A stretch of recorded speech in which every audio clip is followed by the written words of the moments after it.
In the spring of 1692, the little Puritan town of Salem, Massachusetts, was gripped by fear. Whispers of witchcraft spread like wildfire, and soon the villagers began to believe that the devil himself was walking among them. The first person to face the consequences of this hysteria was Bridget Bishop.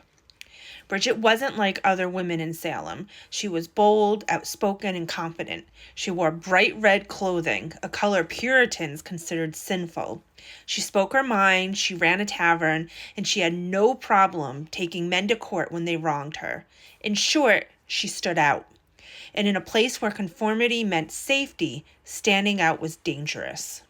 In May 1692, Bridget Bishop was accused of witchcraft by several local girls. This was the same group had already claimed that they were being tormented by unseen spirits.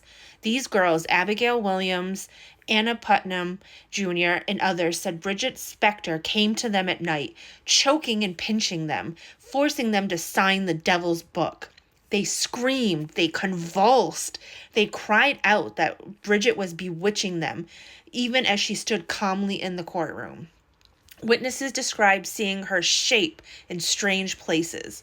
One man swore he saw her ghost sitting on a beam in his barn.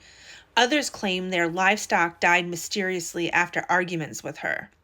But there was no proof, not the kind we accept today, just fear.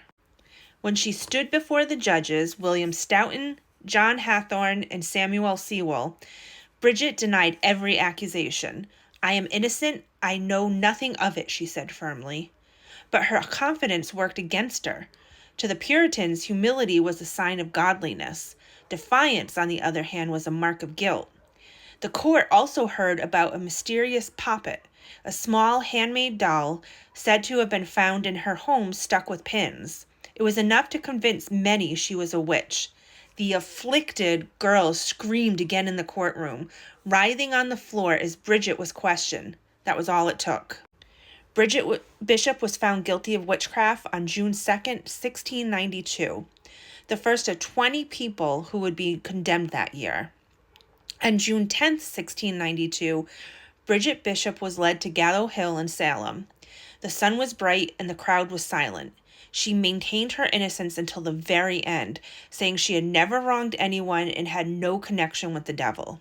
She was hanged that day, becoming the first person executed in the Salem Witch Trials.